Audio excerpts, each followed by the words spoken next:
नमस्कार भैया जी, कैद में आपका स्वागत है। मैं हूं प्रतीक त्रिवेदी। बातचीत का सिलसिला शुरू करें। आज सवाल सबसे बड़ा यही है कि लोगों को इतवार और सोमवार तो याद नहीं है, लेकिन तारीख जरूर याद है।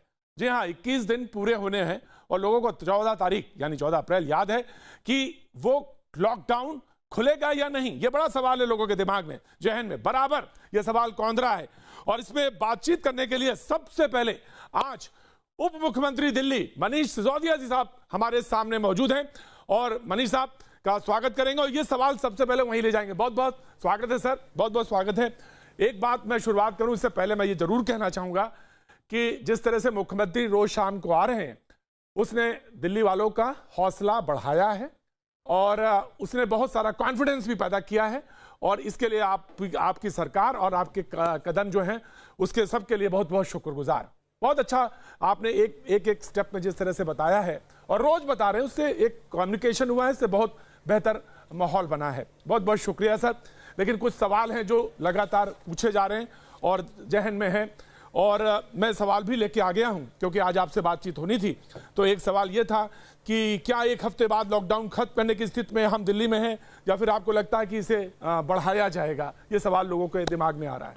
मनीष सिसोदिया साहब, देखिए, आज अभी एक हफ्ते बाद की तस्वीर क्या होगी कहना मुश्किल है, क्योंकि दुनिया के जिन देशों में भी लॉकडाउन ने कहर ढाया है वो 2-4 दिन के अंतर पे ही स्पाइक पे पहुंच जाता है।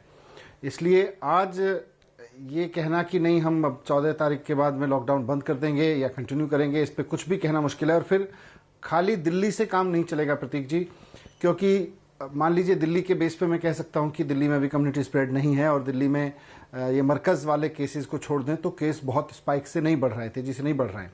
लेकिन लॉकडाउन का पर्पज ही फेल हो जाएगा अगर खाली किसी एक राज्य को लेकर डिसीजन लिया जाएगा। नेशन वाइड लॉकडाउन मतलब देश के किसी भी हिस्से में कुछ अगर कोरोना का इम्पैक्ट है तो उससे दिल्ली भी अछूती नहीं रह सकती है। इसलिए लॉकडाउन अगर चालू रहेगा 14 के बाद तो दिल्ली में भी उसी तरह की स्थिति होगी जो पूरे देश में। अगर केंद्र से कोई फैसला लिया तो उसको भी उसी हिसाब से देखना पड़ेगा, उसी हिसाब से एनालिसिस करना पड़ेगा। संगम विहार से राष्ट्रीय स्तर पे ही फैसला लेना पड़ेगा। जी बिल्कुल, मैं समझ राज्य स्तर पे होगा।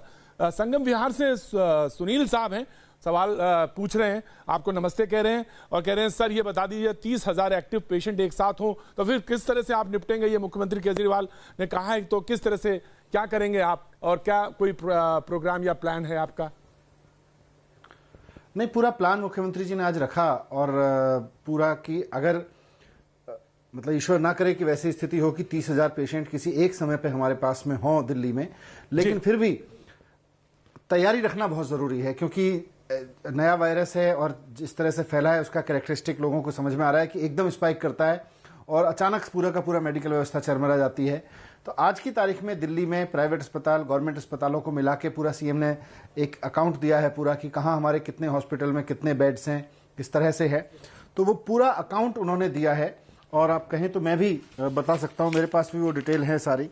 जी, वो जो टेस्टिंग सरकारी अस्पतालों के करीब, जी वो जो हाँ नहीं वो भी है, लेकिन जो 30,000 बेड का है तो 30,000 बेड अगर चाहिए तो उसकी पूरी तैयारी दिल्ली सरकार की है कि 30,000 बेड चाहने की स्थिति में भी कहां से कितने कितने बेड किस हॉस्पिटल में, किस गवर्नमेंट हॉस्पिटल में, किस प्राइवेट हॉस्पिटल में अवेलेबल होंगे, होटल्स में कैसे कन्वर्ट किए जाएंगे।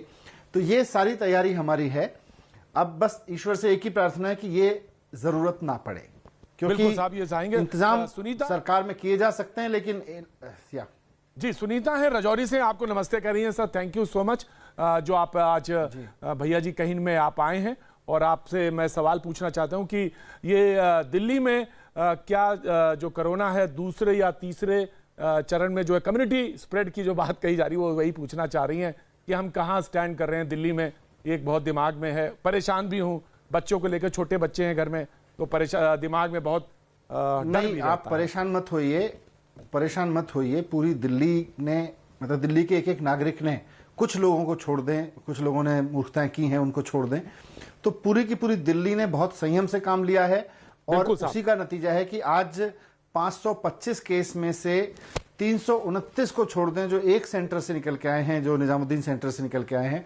उसके अलावा 3 मार्च से आज तक का जो स्पाइक है अगर इसमें से छोड़ दें तो करीब 200 से कुछ कम केसेस बनते हैं बाकी उसमें, तो वो सारे के सारे केसेस एक एक केस मालूम है सरकार को कि ये आदमी विदेश गया था, ये कोरोना से इन्फेक्ट होकर आया, इसके परिवार के लोगों को हुआ, वहां तक का पूरा ट्रेस है। तो इसलिए कम्युनिटी स्प्रेड अभी नहीं है। कम्युनिटी स्प्रेड उस वक्त होगा जब पता ही नहीं चले कि किसको कहां से मिल रहा है और एकदम मारामारी हो जाएगी। तो सर क्या आप टेस्ट जो है, टेस्टिंग जो है दिल्ली में बढ़ा रहे हैं आगे? लोग बार बार पूछ रहे हैं, क्योंकि ये बार कहा भी जा रहा है कि टेस्टिंग बढ़ाएंगे जितना, टेस्टिंग ही इसका एकमात्र, यस, पूरी जितने भी हम प्लानिंग कर रहे हैं उसका, और पूरे देश में जो प्लानिंग हो रही है उसका फाउंडेशन टेस्टिंग ही है। नया वायरस था, किसी के पास टेस्टिंग फैसिलिटीज उस तरह से थी नहीं, और हमारे पास भी नहीं थी, देश में नहीं थी, फिर धीरे धीरे मिलना शुरू हुई। आज रैपिड टेस्टिंग भी मिलना शुरू हो जाएंगी हमको। फ्राइडे से हम उसकी टेस्टिंग शुरू कराना शुरू कर देंगे। रैपिड का मतलब जो नॉर्मल टेस्टिंग है उसमें समय लगता है, लेकिन रैपिड टेस्टिंग में यह है कि आप लोगों को जाइए और 100-200 लोगों के एक साथ टेस्ट कर सकते हैं। तो वो रैपिड टेस्टिंग का भी हम फॉर्मूला निकाल के उसको शुरू करने वाले हैं फ्राइडे से। तो 1 लाख लोगों के रैपिड टेस्टिंग और 50,000। यस जी, राजेश जी कह रहे हैं कि मुख्यमंत्री जी शाम को बात करते हैं, बेहतर हो कि सुबह के समय आप बात करिए तो और अच्छा होगा, जितना बातचीत होगी और वो और लोगों के अंदर कॉन्फिडेंस पैदा करेगा। मनीष सिसोदिया जी आपसे कह रहे हैं। राजेश जी जितनी प्लानिंग हो रही है, जिस लेवल की प्लानिंग हो रही है, इस सारे उसके लिए एक्स्ट्रा ऑर्डिनरी सिचुएशंस हैं, तो प्लानिंग में ज्यादा समय लगाएंगे, बात करने में कम लगाएंगे तो ज्यादा अच्छा है। मुख्यमंत्री जी पूरे 24 घंटे में जो कुछ किया होता है, जो कुछ करने की जरूरत है, क्योंकि खाली अनाउंसमेंट करने से नहीं काम चलेगा। नीचे ग्राउंड पे जाके ऑफिसर्स के साथ मीटिंग करके और इस समय फील्ड में विजिट करना, तमाम जो हालात है उसको अंदाजा लगाया जा सकता है। सर एक सवाल आ रहा है कि नरेला सेंटर में तबलीगी के लोगों ने कमरे के बाहर गंदगी की, इसको कैसे, इसको लेकर क्या सर आपने सेना लगाई वहां पे या टेस्टिंग के लिए? ये सवाल है, नाम क्लियर नहीं हो रहा सर। वहां पे हमने कुछ लोगों ये वहां पे हमने लोगों के खिलाफ एफआईआर भी कराई है। कुछ लोग अभद्रता कर रहे थे, उनके खिलाफ एफआईआर भी कराई है और सख्त से सख्त एक्शन लेने के हमने अधिकारियों को निर्देश दिए हुए हैं कि हमने कहा है कि डॉक्टर्स के साथ में, नर्सेज के साथ में या किसी और भी व्यक्ति के साथ में कोई भी अभद्रता करे, पेशेंट हो, क्वारंटाइन पर्सन हो, बिल्कुल बख्शो मत, क्योंकि एक व्यक्ति से दूसरे पे कोरोना फैलाना इस वक्त सबसे बड़ा अपराध है। और सारे देश जब अपने अपने घर में बैठा है तो फिर ये रिस्क नहीं ले सकते। मनीष जी, इस समय यह कहना कि जाल लेके सब उड़ रहे हैं, यह कहना कि मैं बहुत अच्छा उड़ रहा हूं, या वो कोई कबूतर कहे कि मैं बहुत अच्छा उड़ रहा हूं, वो एक कहानी जो पंचतंत्र की है। लेकिन मैं निश्चित तौर से कह सकता हूं कि आपने जो कम्युनिकेशन बनाया है दिल्ली वालों से, वो बहुत अच्छा और बहुत बेहतर बनाया है, और एक कॉन्फिडेंस भी आपने दिया है। बहुत बहुत शुक्रिया। मुझे मालूम है बहुत कीमती समय है आपका। Thank you so much Manish ji, जो आपने ये वक्त दिया। शुक्रिया, बहुत बहुत शुक्रिया। लेकिन बहस आगे बढ़ेगी। बहस को आगे बढ़ाने के लिए हमारे साथ जो जुड़ रहे हैं वो प्रोफेसर संजय कुमार, राजनीतिक विश्लेषक, हमारे साथ बहस को आगे बढ़ाएंगे। बहुत बहुत शुक्रिया। और हमारे साथ जो दूसरे मेहमान हैं वो हैं मुफ्ती एजाज अरशद कासमी साहब और मौलाना अली कादरी साहब। मौलाना अली कादरी साहब चेयरमैन सीरत उन नबी एकेडमी हमारे साथ जुड़ रहे हैं। बहुत बहुत शुक्रिया। अभय दुबे साहब कांग्रेस का पक्ष रखने के लिए जुड़े हैं। गौरव भाटिया साहब बीजेपी का पक्ष रखने के लिए जुटे हैं। बहुत बहुत शुक्रिया, thank you so much. Professor Sanjay Kumar हाथ उठा रहे हैं, मैं सीधे सबसे पहले वहीं पर रुक करना चाहूंगा। प्रोफेसर संजय कुमार जी। नहीं, देखिए प्रतीक जी, पहले तो आप सबका बहुत बहुत धन्यवाद, जितने मीडिया कर्मी हैं, आप सब लोग इस संकट के समय में बहुत बहुत शुक्रिया किस प्रकार अपनी जान की परवाह न करते हुए लगे हुए हैं, आपके लिए बहुत बहुत धन्यवाद। दूसरा, आपने मुझे पहले मौका दे दिया, मेरी बात सुन के बहुत से लोग वहां पे आपके उछलने कूदने लगेंगे, लेकिन मैं सत्य बोलूंगा। ऐसी बात देखिए, संकट का समय है, संकट का समय, ऐसी बात मत कहिए। संकट के समय में पहले भी कह रहा हूं, नहीं, संकट के समय में देश को, संकट के समय में मैं आपकी बात को बड़ी कर रहा हूं। संकट के समय में देश को एकता की आवश्यकता है और देश को एक होना चाहिए। कोई हिंदू मुसलमान किसी को नहीं करना चाहिए और करना भी नहीं चाहिए और हम भी नहीं करेंगे। लेकिन यह बताइए, क्या देश की आंखें नहीं हैं? आज पूरा देश देख रहा है कि दिल्ली सरकार, मैं दिल्ली सरकार को भी कटघरे में खड़ा कर रहा हूं, दिल्ली सरकार और दिल्ली सरकार के और दिल्ली के कुछ आला अधिकारी और पूरी तबलीगी मरकज, ये जमात, ये पूरी आज देश की अपराधी है। आज आप देखिए, एक लड़ाई आपने जीत ली थी, वो लड़ाई आप हार गए। देखिए, माफी करिएगा, ये 14 अप्रैल को ये लॉकडाउन खुलने वाला नहीं है। ये बात कड़वी जरूर लग सकती है, लेकिन ये कड़वी सच्चाई है। 14 अप्रैल को दिल्ली में या उत्तर प्रदेश में लॉकडाउन खुलने वाला नहीं है। आपके 1/3 केसेस तो तबलीगी मरकज के हैं, जमात के हैं। ये आप यकीन मानिए, चलिए हम और आप ये बात नहीं कहते कि ये हिंदू है या मुसलमान। संजय कुमार जी आपके पास आता हूं। संजय कुमार जी आपके पास आता हूं। मौलाना अली कादरी साहब हमारे साथ जुड़ रहे हैं। नहीं, मेरी पूरी बात नहीं हुई। मैं आ रहा हूं। आपने, मैं बिल्कुल आऊंगा। अली कादरी साहब हमारे साथ जुड़ रहे हैं। कादरी साहब, अभी कुछ देर पहले उप मुख्यमंत्री मनीष सिसोदिया साहब भी थे और बहुत एहतराम के साथ बहुत आपका यार मकदम करते हुए मैं सवाल आपके सामने रखता हूं।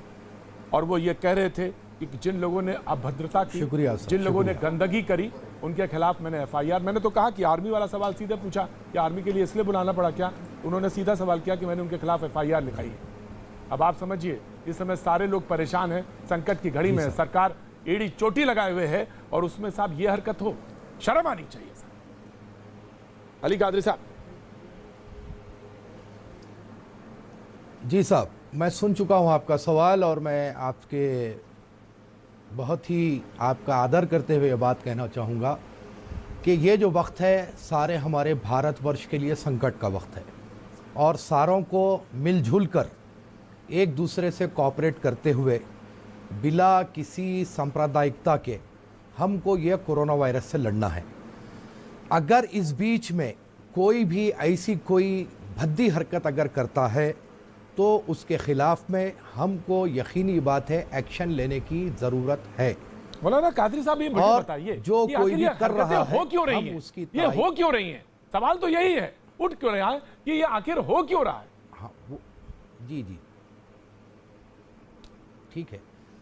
इसके लिए जो है हमें काउंसलिंग की सख्तरीन ज़रूरत है और इसमें जो काउंसलिंग करेंगे वो मजहबी लोगों की जिम्मेदारी है कि वो आप ये मान लीजिए, आज काउंसिल करे। कादरी साहब, आज मान लीजिए आप बहस में आज आप बहुत माफी के साथ मैं कह रहा हूं, आज बहस में ये मान लीजिए कि आप लोग फेल रहे हैं। अगर आप डिसिप्लिन नहीं कर पाए, आप समझा नहीं पाए, आप बता नहीं पाए, तो आप फेल रहे हैं। तमाम इदारे मैं तो तमाम इदारों को गिन रहा हूं। जब इदारा कह रहा हूं उसका मतलब है बहुत सारे जो संगठन है, मुस्लिम ऑर्गेनाइजेशन फेल रहे हैं। नहीं, आप मेरी बात सुनिए कि ऐसे कह देना कि जो है हम फेल रहे, ये बात दुरुस्त नहीं रहेगी। इसीलिए कि कुछ हालात ऐसे पैदा कर दिए गए जिसकी तरफ से ऐसी गलीज हरकतें, गंदी हरकतें हो गई है, जिसका हमें इतराफ़ है। लेकिन इस मामले में पुलिस को, प्रशासन को, सबको चाहिए कि सबको एकजुट लेकर चलने पर कोई ऐसी हरकत पुलिस तो नहीं करेगी होगी। काम साहब, अगर हम बांट देंगे, बिल्कुल तो करेगी। संजय कुमार कुछ छोड़ना चाहते? जी संजय, जल्दी जोड़िए प्रोफेसर संजय कुमार। प्रतीक जी, मैं मौलाना साहब की बात से इत्तेफाक रखता हूं कि चलिए एक ये बात मानी जा सकती है कि एक गलती हो गई, मरकज में 3,500 आदमी इकट्ठे हो गए, वो एक अलग मुद्दा है।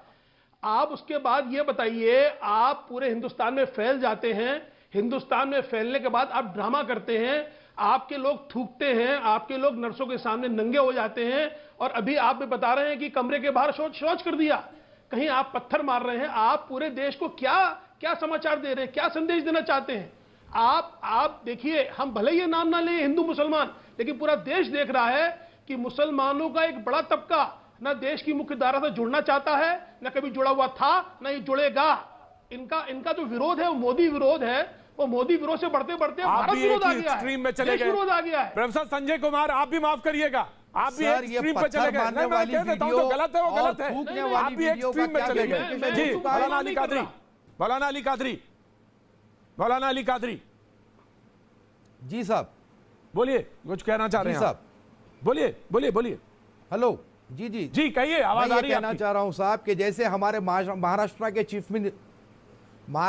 चीफ मिनिस्टर ने यह कहा कि बहुत सारे ऐसे वीडियोस वायरल हुए जो फेक है, और फेक वीडियो वायरल करने पर उनकी जो है उन लोगों को भी सख्त सजा दी जाएगी, ये महाराष्ट्र के मुख्यमंत्री का कहना है। तो ये जो अभी साहब जो कह रहे हैं कि पत्थर मारने वाली वीडियो, थूकने वाली वीडियो, क्या इसकी पुष्टि हो चुकी है? मैं उनसे पूछना चाह रहा हूं। अभी जो शौच की वीडियो है, प्रीति पांडे में आ रहा हूं, प्रोफेसर संजय कुमार आ रहा हूं। प्रीति पांडे सामाजिक कार्यकर्ता। प्रीति पांडे तक पहुंच रही है?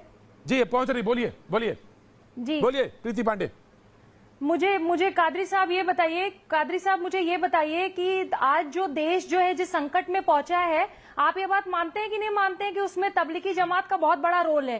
कहा हमारे एक महीने में शुरुआती एक महीने में 1000 लोग जो थे वो संक्रमित थे, आज 4000 प्लस हो गए। और अगर आप पिछले एक हफ्ते का रिकॉर्ड उठाएंगे तो आज भारत के हर घर पे मौत मंडरा रहा है। और प्रतीक जी, ये कोई बहुत बड़ी बात नहीं है कि जितने लोग आज पैनल पे बैठे हैं उनमें से भी कौन बीमार पड़ सकता है, इंक्लूडिंग मी, आप।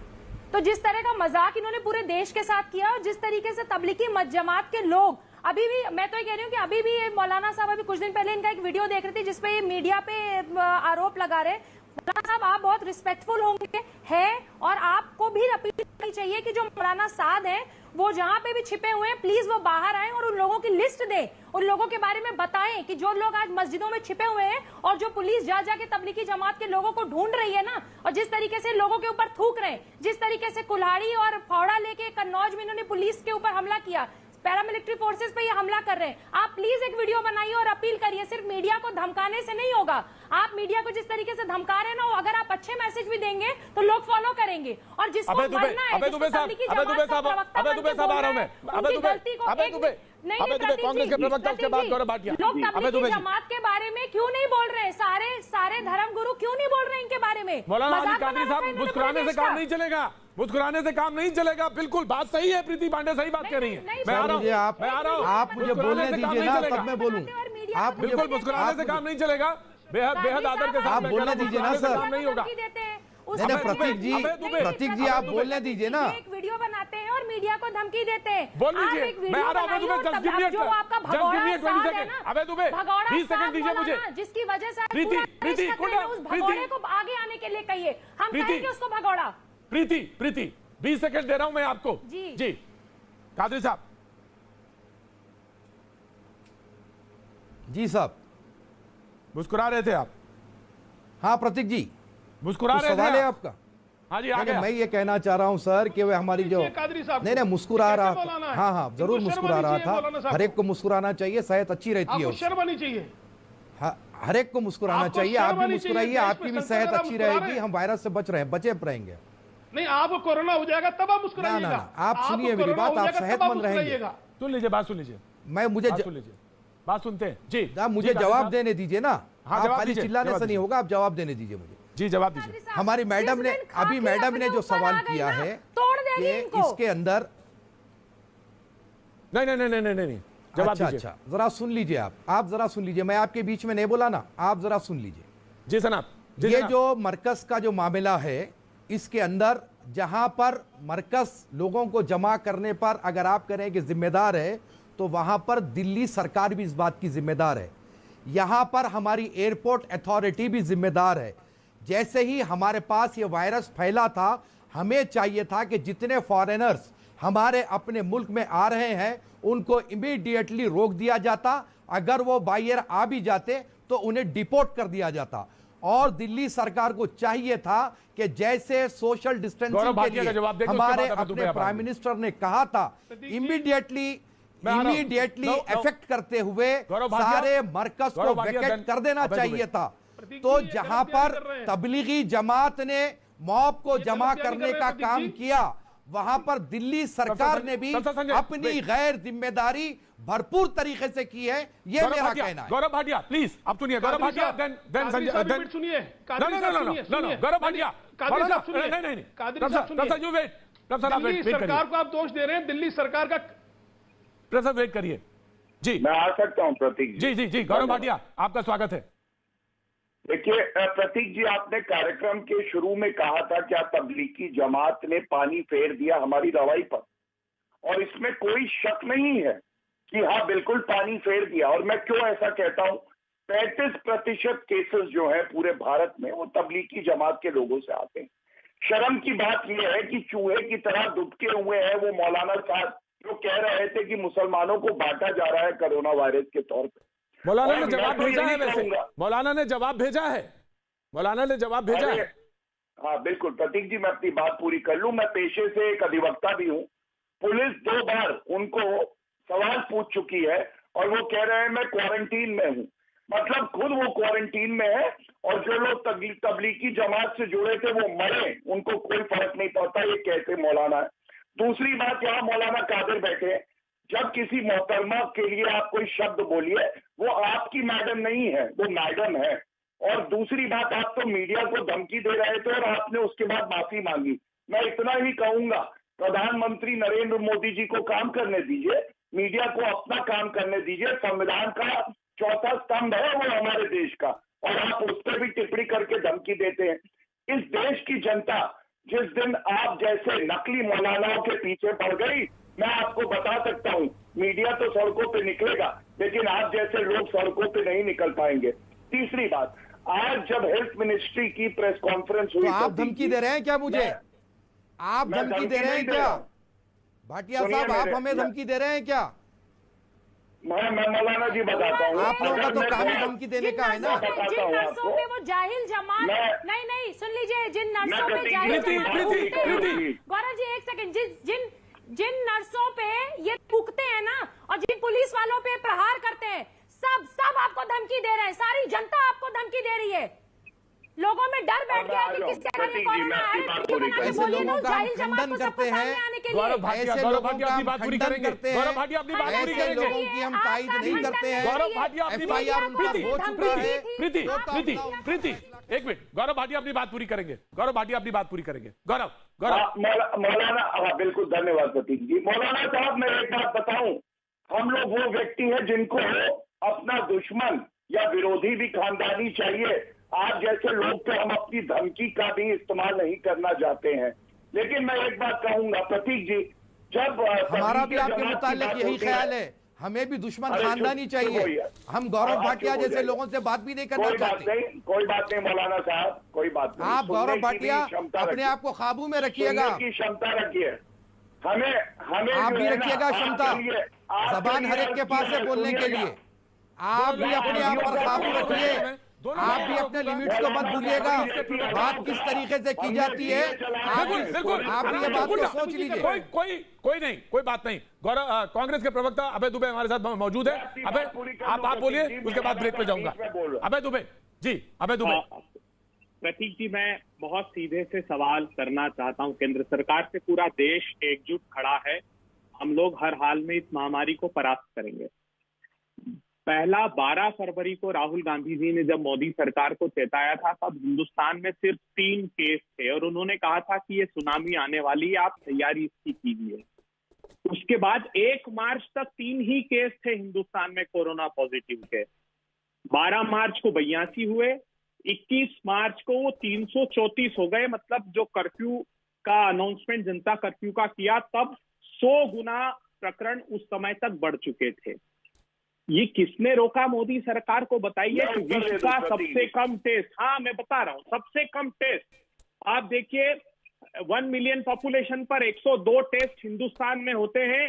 चिली में 2870, चिली जैसे छोटे देश में। डेनमार्क में 9139 टेस्ट होते हैं और कई देश में, नॉर्वे में तो 20,000 तक होते हैं। एक बात, क्या किसने रोका था? मरकज ने ये रोक दिया। मोदी सरकार को ये आदेश दिया था कि 24 मार्च तक वो जो पीपीई हैं, जो वेंटिलेटर्स हैं, वो एक्सपोर्ट करें, जबकि हिंदुस्तान त्राहिमाम कर रहा था। जर्मनी और इटली जैसे देश कह रहे थे कि 1 वेंटिलेटर हमारे लिए सोने की खदान के बराबर है। प्रधानमंत्री इस बात का जवाब दीजिए। इसमें कोई संदेह नहीं, जिस भी समुदाय ने इसको स्प्रेड किया है उसको कड़ी से कड़ी सजा मिलनी चाहिए। लेकिन मरकज के आयोजन के लिए मोदी सरकार भी उतनी ही जिम्मेदार है। उसकी नाक के नीचे हजारों लोग इकट्ठे। गौरव भाटिया, बिल्कुल साफ जवाब दीजिए। गौरव, बिल्कुल साफ जवाब दीजिए, मैं ब्रेक पे जाना चाहता हूँ। गौरव, साफ जवाब। गौरव भाटिया, बहुत साफ जवाब। गौरव भाटिया, देखिए, मैंने इतना जरूर देखा है कि राहुल गांधी ने बहुत ही हल्की और तुच्छी राजनीति कोरोना की लड़ाई में शुरू से करी है। अभय जी कह रहे 12 फरवरी को राहुल गांधी ने कहा कि ये इंतजाम करने चाहिए। मेरे भाई ये जरूर बताइएगा कि 12 फरवरी को बीच में ना बोले प्रतीक जी इनको कर रहे थे ये नहीं इनको अबे जवाब सुन लेते हैं, अबे जवाब ले लेंगे, जवाब ले लेंगे, अबे जवाब ले लेंगे गौरव भाटिया का। गौरव संयत भाषा के साथ, संयत भाषा के साथ। बिल्कुल संयम भाषा से ही जवाब दूंगा, आंकड़ों से दूंगा। सबसे पहले तो राहुल गांधी ने ओछी और हल्की राजनीति शुरू से करी। क्या तबलीगी जमात पे राहुल गांधी बोले 12 फरवरी का डेट दे रहे हैं जी? मैं पूछना चाहता हूँ क्या महाराष्ट्र में, राजस्थान में, छत्तीसगढ़ में, मोदी सरकार क्या कर रही थी? मोदी सरकार की पुलिस थी, लगा हुआ पुलिस बोल रहे फिर चुप कर रही है प्रतीक जी, फिर चुप कराइए। ऐसे तो बहस नहीं होगी, ऐसे बहस नहीं होगी। अगर बीच में बोलेंगे तो बहस नहीं होगी, बहस नहीं, ना जवाब आएगा।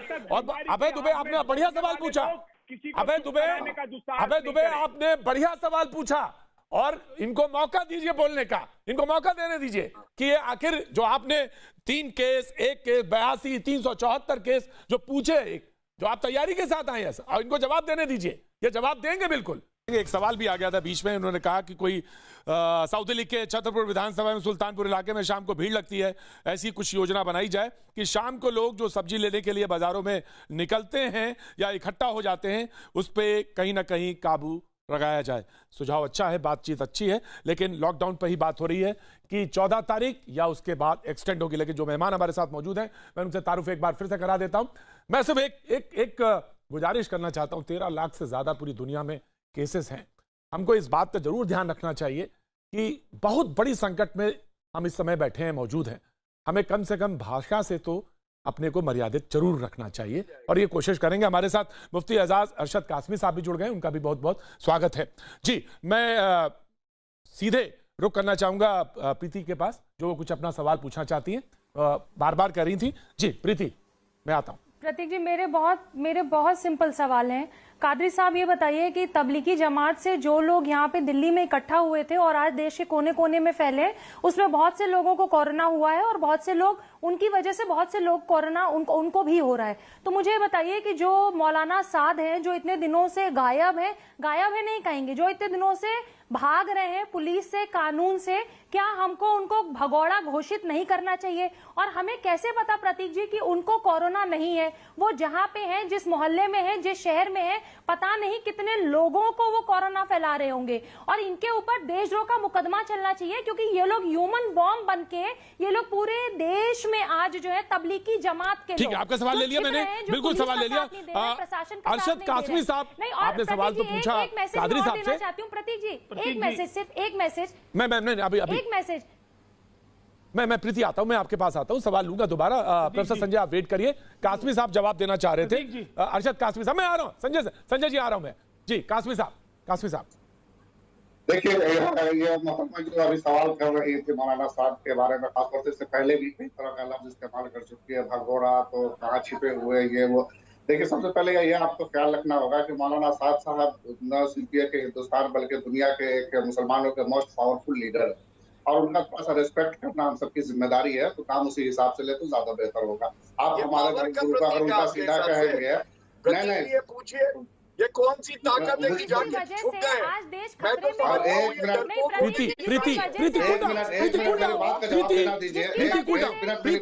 प्रीति कूल डाउन जी। अगर इस तरह से होगा तो फिर प्रतीक जी, कम से कम आपके शो में इस तरह की हरकतें नहीं होती। आप बोलिए, पहले आप बोलिए। अलग होता है, बिल्कुल आप बोलिए। मौलाना साहब, मेरा आधा परिवार डॉक्टर, सीआरपीएफ और आर्मी और पैरामिलिट्री फोर्सेज में है। जब उनके ऊपर तबलीगी जमात के लोग थूकते हैं ना, तो मन करता है 2 चांटा मारने का उनको। मेरी बहन डॉक्टर है, मेरी बहन अस्पताल से नहीं आई है। आपको पता है कैसी हरकत कर रहे हैं? तबलीगी जमात के बारे में बात की जा रही है। तबलीगी जमात के लोग, प्रीति बात तो सुनेंगी, प्रीति बात तो सुन ले। कासमी साहब रिस्पेक्टफुल। देखिए, इस तरह की नफरत पैदा कर दी गई है पिछले कई दिनों से। मैं प्रतीक जी बताऊं कि मैं खुद बिहार में फंसा हुआ हूँ और मैं आऊंगा। एक मिनट मेरी बात पूरी होने दीजिए। मेरी बात ये तो प्रतीक जी मेरी पूरी बात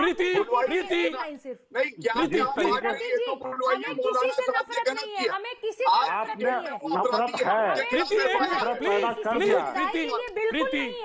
प्रीति प्लीज कूल डाउन। नफरत का ये हाल, गौरव क्या कह रहे थे? गौरव क्या कह रहे थे? गौरव क्या कह रहे थे? केवल इतना कह रहा हूँ, मेरा एक प्रश्न है, क्या ये मानते हैं कि मौलाना साहब आज एक अपराधी हैं और उन्होंने जो किया गलत किया, और तबलीगी जमात ने जो किया गलत किया उसकी आप निंदा करते हैं? हाँ, बिल्कुल जवाब देता हूँ मैं। अब आप जवाब सुनिए। बिल्कुल मैं जवाब देता हूँ। बिल्कुल मैं जवाब देता हूँ। सबसे पहले आप एक एक पॉइंट पर अंगुली रख करके बताइए। मैं 1 to 1 आपसे बात करना चाहूंगा। आप बहुत बड़े प्रवक्ता भी हैं और बहुत बड़े जो है अधिवक्ता भी है। 1 to 1 बॉम्ब गए तो उसके लिए क्या मोदी सरकार जिम्मेदार नहीं है? नहीं 1 to 1 आप मुझे एक मिनट बॉस, ये आयोजन जो भी हुआ करके 1 to 1 में जरा सवाल लेना चाहूंगा अधिवक्ता से। जरा सा मुझे आप बताइए कहाँ गलती हुई और फिर मैं उसका जवाब आपको दूंगा। आप पहले नंबर 1 आप गलती बताइए। Number one please. हाँ, 1 to 1 करवा दीजिए प्रतीक जी। आप बोलिए ना, आप बोलिए। ठीक है, गलती बताइए। पहली गलती तो ये हुई कि दिल्ली सरकार का आदेश था कि पहले उन्होंने कहा 100 फिर 50 फिर 20 से ज्यादा लोग इकट्ठे नहीं हो सकते, और यहाँ 2500 3000 लोगों को निकाला गया है। ठीक है, सवाल हो गया आपका। उनकी जिम्मेदारी नहीं थी कि ठीक है, सवाल हो गया। इस तरह से ना रहे। दूसरी बात, जब सवाल हो गया आपका, तो वो अपना टेस्ट कर रहे हैं। सुनिए, एक ही सवाल रखिए। एक सवाल उसके बाद मैं जवाब देता हूँ। एक सवाल अपील नहीं करनी चाहिए थी, भाग खड़े होना चाहिए था। बताइए कितना लंबा आप सवाल करेंगे। बात समझ में आ गई कि 13 तारीख को दिल्ली सरकार ने ऐलान कर दिया था कि 200 आदमी से ज्यादा जमा न हो, और वहाँ 2000 लोग जमा थे। ये सवाल है ना आपका? यही सवाल है ना आपका? हाँ जी, यही सवाल है। ठीक है ना, यही सवाल है। मैंने खुद 19 तारीख को नई दिल्ली रेलवे स्टेशन से राजधानी से सफर किया है बिहार का। अब वहाँ नई दिल्ली स्टेशन में कम से कम जो है 5000 लोग जमा थे। क्या कहेंगे? कौन जिम्मेदार है उसका? कौन जिम्मेदार है उसका? पहले एक मिनट, उससे पहले उसके बाद कौन सा मंदिर है विष्णु देवी से लेके वो कौन सा मंदिर है जहाँ लोग जमा नहीं है? एक मिनट, ऐसे सब देखा मैंने। बोला कि केवल 1000 लोग हैं, वहाँ पे 2500 लोग तो निकाले गए। पूरे देश में आपने इस महामारी को फैला दिया। शर्म आनी चाहिए। एक मिनट, डॉक्टर अब यही लैंग्वेज आप यूज करेंगे तो क्या जवाब देंगे? अब मेरा 1 to 1 आप क्वेश्चन कीजिए ना, मैं जवाब देता हूँ। सुनिए, गौरव बोलने दीजिए। मौलाना को बोलने दीजिए। पूछिए गौरव, आप एक जिम्मेदार आदमी है, बात जरा सुनने की अपने अंदर जो सलाहियत है। बोलिए। 13 तारीख को जब दिल्ली गवर्नमेंट ने ऐलान किया, उस वक्त 2500 लोग जमा थे मरकज में। उसी तारीख से उन्होंने अपने लोगों को निकालना शुरू किया। यहाँ तक कि 22 तारीख तक उन्होंने 1500 लोगों को निकाल दिया। ये सब ऑन रिकॉर्ड है। सारी रिपोर्ट जो है निजामुद्दीन थाने में मौजूद है। निजामुद्दीन थाने में सारे रिकॉर्ड मौजूद है। उसके बाद 22 तारीख को जब ये लॉकडाउन हुआ है, 22 तारीख को जब लॉकडाउन हुआ, एक मिनट 22 तारीख को जब लॉकडाउन हुआ है तो कितने लोग फंसे रह गए हैं, उसकी भी रिपोर्ट थाने में दी गई है। और ये कहा गया है कि अब मेरे पास भेजने का साधन नहीं है। बात हो रही है, मुद्दे से भटक रहे हैं। मिनट का समय दे दीजिए, मैं मुफ्ती जी से जबरदस्ती का जो है किसी पर जी बता दीजिए, एक सवाल बता दीजिए। भाटिया साहब आप बता दीजिए। कोई आरोप नहीं है, कोई आरोप नहीं आपके पास। मुफ्ती जी, मेरा आपसे केवल एक प्रश्न है। जो हमारी बहनें हैं नर्सेज, उनके सामने कपड़े उतारना जब वो आपका ट्रीटमेंट कर रही है, डॉक्टर बिल्कुल शोभा देता है। मैं पूछ रहा हूँ, बिल्कुल अगर ऐसा किसी ने भी किया है, चाहे वो जमात के रूप में हो या कोई भी हो, नहीं अभी पुष्टि नहीं हुई है। अभी पुष्टि नहीं हुई है कौन थे वो, ये पुष्टि नहीं हुई है कि कौन है वो, पुष्टि नहीं हुई है। मौलाना साहब, कन्नौज में मस्जिद में पथराव हुआ है, पुलिसकर्मी वहाँ घायल हुआ है, इसकी तो पुष्टि हुई है ना मौलाना साहब? कन्नौज में सुन लीजिए मौलाना साहब, सुन लीजिए, आपके बात भी हम लोगों ने सुनी। कन्नौज में अभी नमाज पढ़ने के लिए लोग इकट्ठा हुए, ठीक है, मैं कह रही हूँ मंदिरों में हो, मस्जिदों में हो, इस समय कहीं इकट्ठा नहीं होना चाहिए। लेकिन वहां जब मस्जिदों से पथराव हुआ और पुलिसकर्मी घायल हुआ, उसका सर फट गया, क्या वो सही था? आज पुलिस को दौड़ा के लोग मार रहे हैं, वो सही है? कल बरेली में आईपीएस अफसर के ऊपर हमला हुआ, वो सही है? देखिए, वहां बरेली के जो क्या कहते हैं एसएसपी है, उन्होंने अपना बयान दे दिया और उन्होंने क्लियर कर दिया कि इसका जमात से कोई लेना देना नहीं। सीतापुर से इस तरह की रिपोर्ट आई, वहां के बारे में वहां के एसएसपी ने बयान दे दिया कि जमात से इसका कोई लेना देना नहीं। लेकिन पूरे क्या किसी पे भी हमला करना सही है? बिल्कुल सही नहीं है, लेकिन वो हमला करने वाले कौन? मैं आगे बोलिए साहब, मैं आ रहा मौलाना आ रहा हूं आपके पास। कैसे जोड़ देंगे जी? अबे दुबे देखिए प्रतीक जी, मैं सीधे से कुछ सवाल गौरव भाटिया जी से और सामाजिक कार्यकर्ता महोदया से पूछना चाहता हूँ कि 1 से 15 मार्च तक इन लोगों का कार्यक्रम था मरकज में, क्या एक्शन लिया मोदी सरकार ने? अगर ये कह रहे हैं कि वो ह्यूमन बॉम्ब बन गए थे तो मोदी सरकार ने क्या एक्शन लिया है? गौरव सुन लीजिए, गौरव सुन लीजिए, बदर की कोऑपरेट करने के लिए मजबूर किया, क्या ये मोदी सरकार का अपराध नहीं है? गौरव सुनिए, गौरव आराम से। वर्ल्ड वाइड जो डेथ रेट है वो 20% है, हिंदुस्तान में वो 26% है। इसके लिए जिम्मेदार कौन है? मोदी सरकार। सबसे कम टेस्ट विश्व में हुए, इसके लिए जिम्मेदार कौन है? मोदी सरकार। 29 मार्च को सर्बिया में 90 टन हमने सैनिटाइजर पीपीई भेजे हैं, इसके लिए जिम्मेदार कौन है? मोदी सरकार। बिल्कुल, मैं आ रहा हूं गौरव, आपके पास आ रहा हूं। हिंदुस्तान की किसी मेडिकल शॉप में नहीं है, आप अमेरिका को सप्लाई करने के लिए डर के मारे हामी भरते हैं, इसके लिए रिस्पॉन्सिबल कौन है? मोदी सरकार। मेरा गंभीर आरोप है कि मरकज के आयोजन के लिए मोदी सरकार सही समय पर कदम उठाती तो ये परिस्थितियां निर्मित नहीं होती। गौरव भाटिया जवाब दीजिए, मैं आ रहा हूं प्रोफेसर संजय आ रहा हूं। गौरव भाटिया जवाब दीजिए। दुबे साहब, आप डिबेट को भटका रहे हैं। देखिए, आप डिबेट को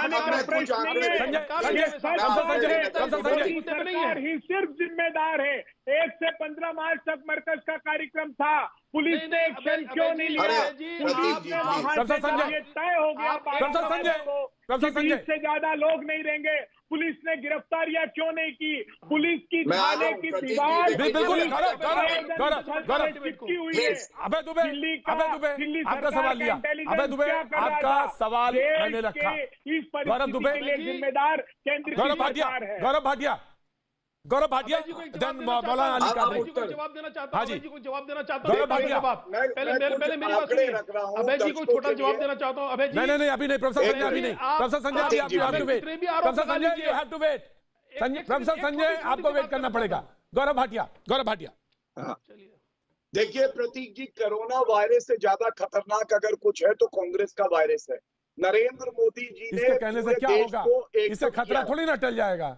इसको कहने से खतरा नहीं टल जाएगा। गौरव भाटिया, देखिए आंकड़े लीजिए और चुप कराइए।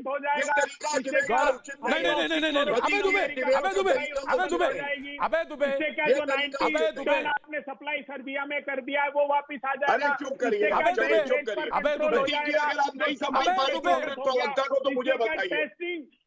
प्रति 10 लाख व्यक्ति हिंदुस्तान में बढ़ जाएगा। मैं चुप करा रहा हूँ। दर्शकों को ये अच्छा नहीं लगेगा। अबे दुबे, आपके सवाल वैसे के वैसे ही रख दिए गए, लेकिन अगर कोई किसी को आरोप लगाए और उसके बाद पता चला उत्तर देने की जगह दूसरे जवाब देने लगे तो कोई फायदा नहीं। मैं आ रहा हूं, सबके पास आ रहा हूं। प्रोफेसर संजय, आपको वेट करना पड़ेगा। मैं आ रहा हूं जी। गौरव, मैं उत्तर देना चाहता हूं जी।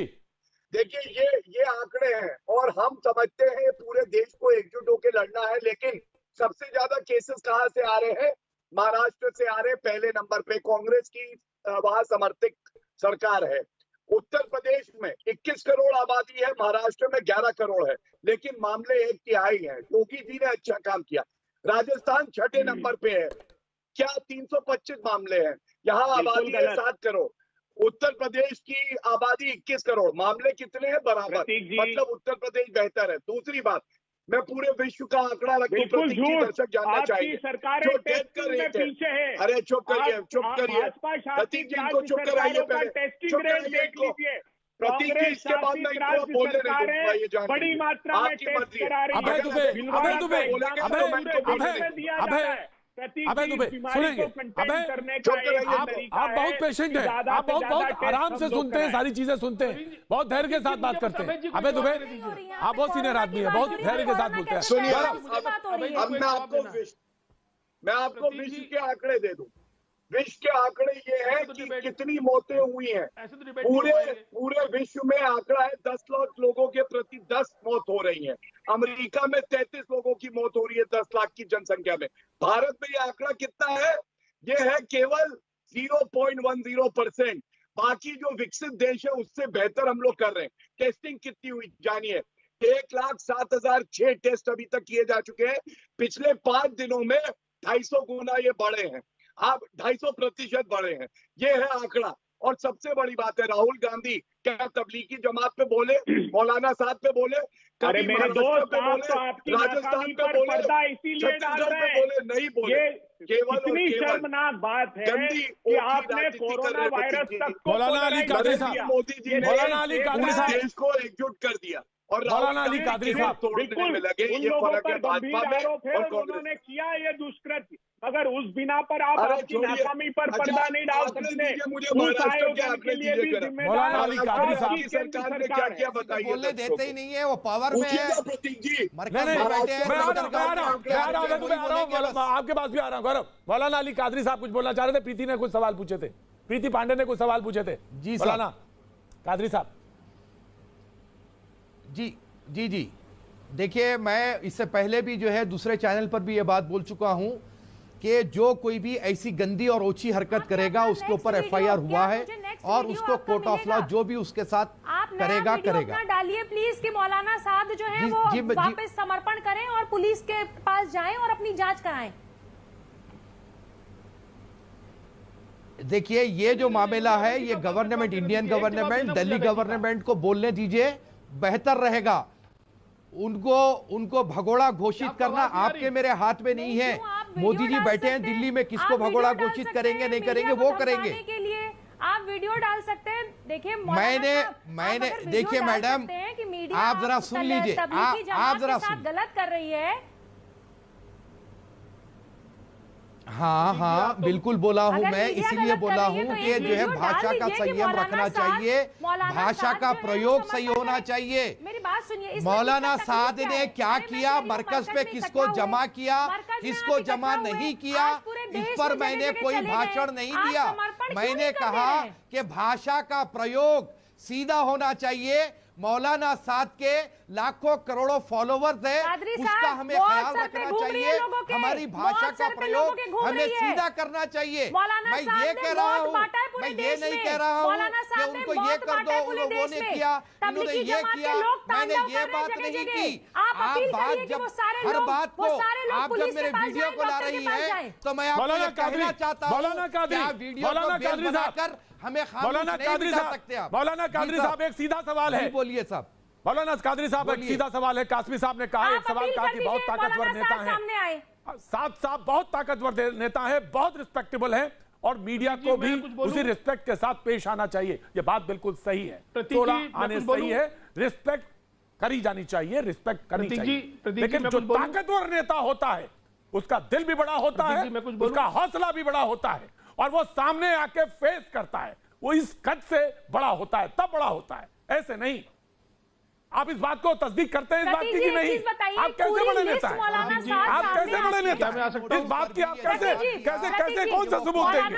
कैसे सबूत देंगे? प्रीति प्रीति प्लीज जमात के वहां पे थे। प्रीति प्लीज प्लीज स्टॉप। कैसे कैसे कौन सा सबूत देंगे आप? कैसे सबूत देंगे कि आप बड़े नेता हैं? प्रतीक जी क्या मैं आ सकता हूं? No Prasad you have to wait जी सर। आप 1-2 मिनट आप उन लोगों का वॉल्यूम कम कीजिए तभी मैं बोलूंगा। बहुत देर से वेट करा रहे हैं आप जो है मौलाना साद कोई ऐसे आदमी नहीं है जिसको कोई नहीं जानता, सारा देश जानता है, विदेश भी उनको जानता है। और ऐसी कोई शख्सियत आप देखते हैं कि हमारा फिल वक्त पूरा मुल्क हदबंदी में है, ये भी आपको मालूम है, हर जगह मोहरबंदी कर दी गई है। मौलाना साद होंगे तो दिल्ली में होंगे और फिर वो आपको ये इंटीमेशन दे रहे हैं दिल्ली प्रशासन को कि मैं क्वारंटीन में हूं। तो ये काम दिल्ली प्रशासन का है कि उन्हें ढूंढ कर निकाले। इसमें आप क्या कर सकते हैं? आपकी जिम्मेदारी नहीं है कुछ। मैं आपके चैनल की जिम्मेदारी कुछ नहीं है। आपकी जिम्मेदारी कुछ नहीं है। अरे आप भी तो मैं अपील सुना कर रहा हूं दीजिए ना, मौलाना साद से। आप सुन तो लीजिए, आप इनका वॉल्यूम, ये मैडम का वॉल्यूम कम कर दीजिए, मैं बोल रहा हूं। मैं तो मुल्क आपके का वॉल्यूम चैनल कम के कर दूं, माध्यम से ये आप कह बोलिए सकता तो हूं सही बात तो कि बोलिए। मरकज को जितने लोग गए थे, जी मैं कह रहा हूं ना, मैं कह रहा हूं आपसे कि जितने लोग मरकज को गए थे वो सारे लोग जो है जाएं, डॉक्टर से रुजू हो, अपना टेस्ट कराएं। और मौलाना साद से भी मैं ये गुजारिश करूंगा कि ये जो मीडिया पर आप जो है लोग बोल रहे हैं, इसका सही जवाब देते हुए आप क्वारंटीन से बाहर आइए या मीडिया वालों को क्वारंटीन सेंटर में बुला करके इंटरव्यू दीजिए, ताकि लोगों को भी पता चले कि professor Sanjay Kumar, professor Sanjay Kumar, professor Sanjay Kumar, professor Sanjay Kumar, professor Sanjay Kumar. चलिए प्रतीक जी, आखिरकार आपने मुझे मौका दिया। देखिए जी बोलिए, जल्दी बोलिए। एक अभय जी का जवाब देना चाह रहा था बड़ा, और जो मेरा जवाब है उसमें पूरा हिंदुस्तान का जवाब शामिल है। अभय जी, आपने बहुत सारे आरोप लगाए, मैं भारतीय जनता पार्टी का प्रवक्ता नहीं हूं, हो सकता है आपकी बात सही हो, कुछ गलतियां हो, कुछ कमियां रह गई हो, लेकिन आपको विश्वास दिलाना चाहता हूं, आज पूरा हिंदुस्तान अपने भाग्य को दाद दे रहा है कि इस देश के प्रधानमंत्री मोदी हैं। और हर हिंदुस्तानी ये सोच रहा है अगर आज मोदी ना होते तो हिंदुस्तान बर्बाद हो गया होता, अगर आज हिंदुस्तान के प्रधानमंत्री राहुल गांधी होते तो हिंदुस्तान बर्बाद हो गया होता। ये पूरे हिंदुस्तान का जवाब है। प्रधानमंत्री तक की बात कहिए, दूसरे तक क्यों चले गए? आप कंपेयर करिए तो आप अपनी रेखा बड़ी खींचिए ना प्रोफेसर, आप अपनी रेखा बड़ी खींचिए। आप जनता की भावना समझिए, आज आप अपनी रेखा बड़ी खींचिए ना। मेरी पूरी बात होने दीजिए। मैंने आपकी बात को नहीं टोका सर, मैंने आपकी बात को नहीं टोका। जनता की भावना बताइए, मुझे आपसे कोई सफाई नहीं चाहिए। बात को नहीं टोका मैं आपको। अबे आप आइए, जवाब दीजिए। जनता की भावना बताइए, देश की भावना बताइए। जवाब देना होगा। मौलाना साजिद रशीदी साहब ऑल इंडिया इमाम एसोसिएशन के अध्यक्ष हैं, बहुत बहुत शुक्रिया सीदी साहब। और बातचीत के सिलसिले को आगे बढ़ाएंगे। हमारे साथ गौरव भाटिया, अभय दुबे, प्रोफेसर संजय कुमार, मौलाना साजिद रशीदी साहब, मुफ्ती एजाज अरशद कासमी साहब और प्रीति पांडे लगातार बनी हुई हैं। बहुत बहुत शुक्रिया, थैंक यू सो मच। जी मैं आगे आप ही के पास आ रहा हूं साहब, मैं आ रहा। प्रोफेसर संजय बहुत शॉर्ट में बात कही अपनी, मैं आगे बढ़ता हूं फिर। प्रोफेसर संजय। देखिए प्रतीक जी, मैं कासमी साहब की कुछ बातों से सहमत हूं। देखिए पहली बात, और केंद्र सरकार ने भी कुछ गलतियां की हैं। देखिए एक संस्कृत का सिद्धांत है, शठम शठायम समाचरित। गौरव जी अधिवक्ता हैं, जानते हैं जो धाराएं लगाई जा रही हैं उन धाराओं का कोई मूल्य नहीं है। जो धाराएं आप जमातियों पे लगा रहे हैं, जो धाराएं मौलाना साहब पे लगाई गई हैं, उन धाराओं में अधिक से अधिक 2 वर्ष की सजा है। ये सब छूट जाएंगे। मुझे बताइए, क्या किसी जमाती की मृत्यु नहीं हुई? क्या किसी जमाती के साथ रहने वाले व्यक्ति की मृत्यु नहीं हुई? क्या मृत्यु का जो दंड विधान है आईपीसी के अंदर, क्या वो 269, 270, 271 है? आप 304 क्यों नहीं लगाते? 304 अर्थात सदोष मानव वध। आप जानते हैं कि आपके साथ जाने से किसी की मृत्यु हो सकती है, उसके बाद भी आप घरों में बैठे हुए हैं। सरकार आपको बार बार प्रोत्साहन दे रही है, बुला रही है कि आप घरों से बाहर निकलिए। देखिए वो बात मैं मान सकता हूं कि आपकी बात हमने ली, में हुआ वो गलती थी। नहीं बिल्कुल मैं कांग्रेस के पास, देखिए बात आपके पास आ रहा हूं, साजिद रशीदी जुड़े हुए, उनके पास जाके मैं समर्थन कर रहा हूं। मैं आ रहा हूं, गौरव मैं आ रहा हूं, मैं इनकी बात का समर्थन कर रहा हूं, मैं इनकी बात का समर्थन कर रहा हूं। अरे आप चलिए, ठीक है, ठीक है, मैं आ रहा हूं। साजिद रशीदी साहब, जी मेक अ पॉइंट, जल्दी बताइए। देखिए प्रतीक जी, ये आपका जो प्रोग्राम है ये सामाजिक प्रोग्राम होता है और मैं समझता हूँ देश के बहुत इलाकों में देखा जाता है। मुझे खुशी इस बात की है कि यहाँ एक जो सामाजिक मुद्दा उठा है कि जमात वालों को क्या करना चाहिए था और क्या नहीं करना चाहिए था और अब क्या करना चाहिए। मैं भी ये मानता हूँ कि जमात वालों को यकीनन पहले ही मौलाना साद को जैसे लाखों मजदूर सड़कों पर निकल गए थे, इन जमात वालों को भी निकाल देना चाहिए था मरकज से। मैं इस बात से बिल्कुल सहमत। और आज भी अगर कोई जमात कहीं किसी मस्जिद में टिकी हुई है, ठहरी हुई है, उसको जो है बाहर निकल जाना चाहिए, अपने आप को जो है टेस्ट कराना चाहिए और क्वारंटाइन करना चाहिए, इसमें कोई दो राय नहीं है। लेकिन एक बहुत अहम मुद्दे की तरफ मैं आपका ध्यान दिलाना चाहता हूं आपके प्रोग्राम के माध्यम से। अभी आपको याद होगा 3 तारीख को प्रधानमंत्री जी ने एक आह्वान किया था दिया जलाने का। उस दिया जलाने में पूरे देश ने प्रधानमंत्री का साथ दिया जी। लेकिन आपने ये भी देखा होगा कि दिए के साथ साथ लोगों ने पटाखे जलाए जी, और पटाखों के साथ साथ बहुत माली नुकसान भी हुआ और पटाखे के साथ साथ लोगों ने गोलियां भी चलाई। तो मैं सिर्फ ये जानना चाहता हूं कि क्या प्रधानमंत्री जी ने पटाखे जलाने का भी आदेश दिया था, आह्वान किया था, गोलियां चलाने का भी आह्वान किया था? नहीं, गौरव भाटिया जवाब दे देंगे। मैं आ रहा हूँ अबे, इसके बाद आपके गौरव के बाद आप। अबे मेरा सवाल पूरा नहीं हुआ, मेरा तो सवाल जल्दी पूरा करिए नहीं हुआ। साहब, जल्दी। वो पटाखे कहां से आए, जबकि पटाखों की दुकान इस वक्त में बैन है? वो पटाखे आए कहां से? अगर दुकान से आए तो दुकान क्यों खुली, और अगर घरों में थे तो घरों में क्यों रखे हुए थे? उनके पीछे कहीं कोई बड़ी साजिश तो नहीं थी? ये बहुत बड़ा मुद्दा है, बहुत बड़ा सवाल है। साजिद रशीदी साहब शुक्रिया, शुक्रिया। गौरव भाटिया, देखिए, अगर आप समय देंगे तो मैं साजिद जी की बात का भी उत्तर अंत में दूंगा, लेकिन सबसे पहले मैं समझता हूं कई बार प्रतीक जी ऐसा समय आता है देश में कि जब आप डिबेट जीतने के लिए नहीं, दिल जीतने के लिए और देश को जिताने के लिए कार्य करते हैं। कांग्रेस और 50 साल का जो अपरिपक्व बालक है राहुल गांधी, वो केवल नकारात्मक राजनीति करता है। विरोध किया जनता कर्फ्यू का, विरोध किया 9 बजे 9 मिनट का, विरोध किया जो हम लोगों ने इंतजाम किए हैं। और आपने कहा रेखा लंबी करनी चाहिए, मैं आपसे बिल्कुल सहमत हूँ। जब World Health Organization Narendra Modi ji और भारत की तारीफ करने लगे तो क्या रेखा लंबी नहीं हुई? क्या रेखा लंबी नहीं हुई? जब मैंने मना किया, मैंने तो नहीं मना किया गौरव, मैंने मना नहीं किया। मैं आप अपनी बात कहिए, मैं आप अपनी बात से शुरू करिए। मैंने तो यही कहा, सचेत किया था इन लोगों को। बिल्कुल बिल्कुल, उसी बालक ने कहा था जनवरी में। सुनिए मेरी बात तो पूरी हो जाए। साजिद रशीदी साहब आपकी बात सुनिए, बालक बालक मत कहिए। वो रिस्पेक्टेबल नेता हैं, कांग्रेस के रिस्पेक्टेबल नेता हैं और अपोजिशन पार्टी है। लड़के लड़के मत कहिए, बच्चे बच्चे मत कहिए। साजिद रशीदी साहब, मैं इस बात को नहीं लेता अपनी डिबेट पे। मैं अपनी डिबेट में ऐसी बातें नहीं लेता। साजिद रशीदी साहब वो रिस्पेक्टेबल आदमी है। जी जी, now Gaurav Bhatia start. Gaurav Bhatia, thank you. बस प्रतीक जी, मैं एक बात जरूर जानता हूं जो नरेंद्र मोदी जी पूरे देश में कह रहे हैं, हमें भूलना होगा कि हम लोग हिंदू मुस्लिम हैं या उत्तर भारतीय और दक्षिण भारतीय हैं, हम सब एक हैं। लेकिन ये बात शायद राहुल गांधी या कांग्रेस को समझ नहीं आ रही। अच्छा होता जब माई लैब जैसी कंपनी ने टेस्टिंग किट भारत में बना दी तो कहते कि हाँ भारत की जय हो रही है। जब हमने कहीं ना कहीं लॉकडाउन का फैसला तब ले लिया जब यूके, यूएस, इटली, स्पेन सोच रहे थे लेना है कि नहीं, और वहां हजारों की संख्या में मौत हुई है, तो कहीं ना कहीं देश के साथ खड़े हो जाते। और प्रतीक जी, मौलाना साहब की बात का मैं उत्तर दे दूं। प्रधानमंत्री जी ने कहा था दिया जलाओ अपने घर की बालकनी और दरवाजे से। अगर कोई मूर्ख है, चाहे कहीं का भी हो, वो मूर्ख अगर पटाखे छोड़ रहा है तो वो देश के खिलाफ जा रहा है। और बिल्कुल ठीक है, वेरी गुड गौरव, बहुत अच्छी बात कही गौरव, बहुत अच्छी बात कही गौरव, बहुत अच्छी बात कही गौरव, बहुत अच्छी बात कही गौरव, प्रतीक जी, बहुत अच्छी बात कही। अबे दुबे, अबे दुबे, देखिए मैं ये बताना चाहता हूँ कि क्या ये बात सही नहीं है कि इस लॉकडाउन के पहले या भारत का एयर स्पेस बंद करने के पहले नियोजित रूप से 102 चार्टर फ्लाइट से 102 चार्टर फ्लाइट से अमीरों के बच्चों को हिंदुस्तान आने की अनुमति दी और गरीब लाखों मजदूरों को मोदी जी ने दर बदर की ठोकरें खाने के लिए मजबूर कर दिया। ये उनका इंडिया और हिंदुस्तान का अंतर था। अभी संजय जी पूछ रहे थे कि राहुल गांधी जी प्रधानमंत्री होते तो क्या करते। राहुल गांधी जी प्रधानमंत्री होते तो 75 लाख करोड़ रुपए का बजट भारत की और राज्य की सरकारों का, उसमें से 5 से 6 लाख करोड़ रुपए हम डाइवर्ट करते, उन गरीबों के अकाउंट में 7,500 रुपए महीना डालना प्रारंभ कर देते।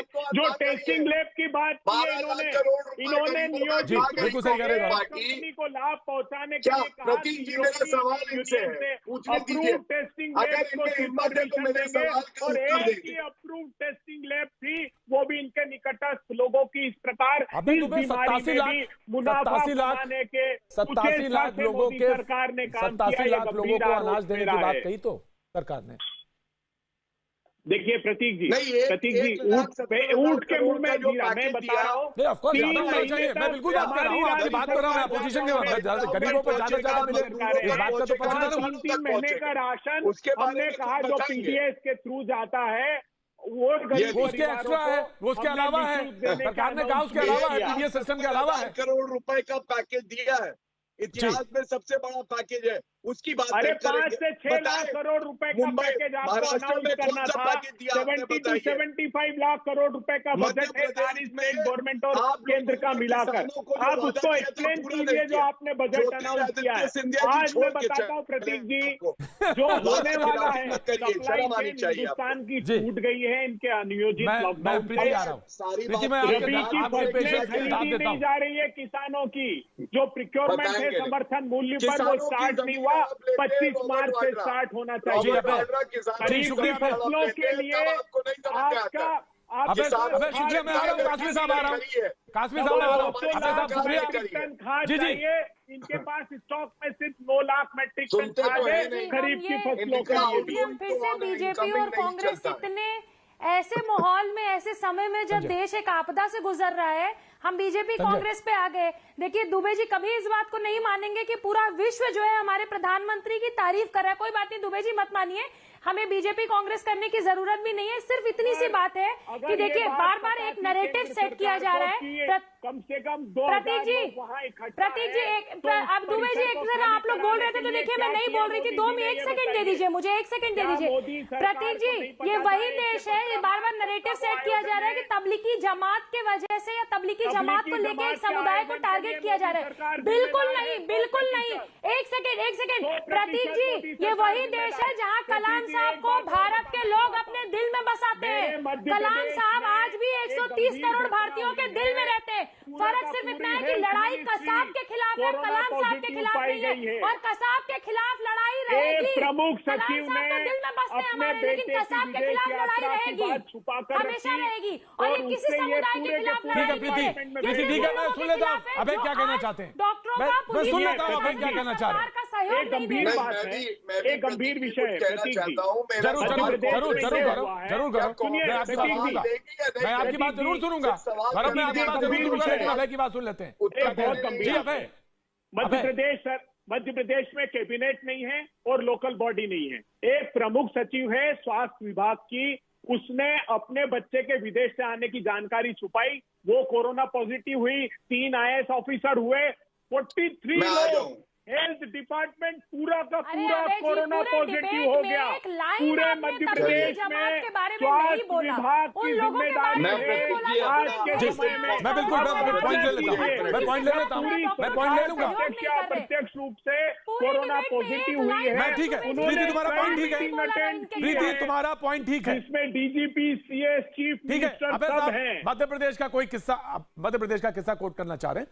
मैं गौरव भाटिया के पास जाता हूं, उसके बाद मौलाना रशीदी आपके पास मैं आऊंगा, जरूर आऊंगा, क्योंकि आपको मैंने डिबेट में बुलाया तो मैंने आपका पॉइंट सुनना है मुझे।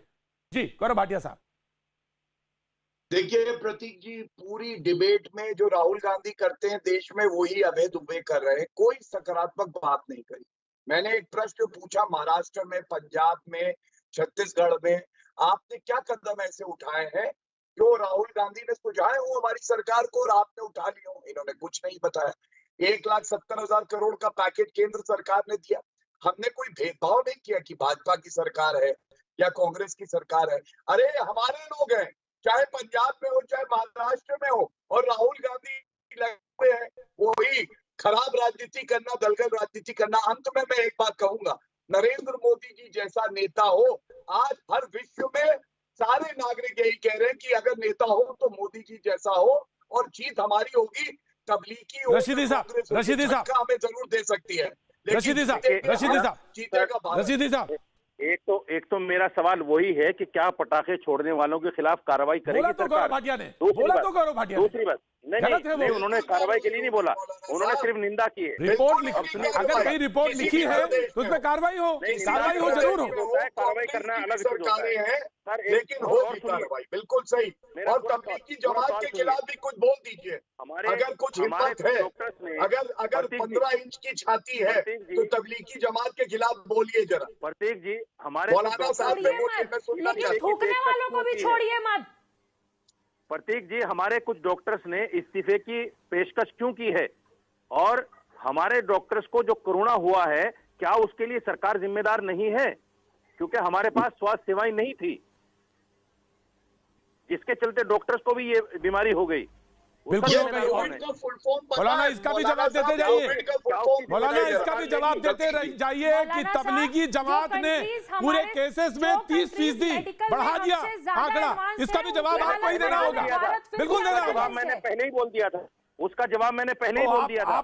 आप ऐसे सवाल जब कर रहे हैं तो आप इसको बात को ध्यान रखना चाहिए कि पलट के जो सवाल आएगा आपके पास, बिल्कुल आएगा, वो गलती हुई है, बिल्कुल आएगा आपके पास सवाल, गलती है एसडीएम। बिल्कुल, और इस गलती मैंने गलती नहीं है ये मौलाना, ये गलती नहीं है, इसको गलती नहीं कहते, इसको अपराध कहते हैं, और इसका अपराध की सजा होती है मौलाना, इसके अपराध है मौलाना, ये इसमें कोई दो राय नहीं, ये अपराध है जी, बिल्कुल।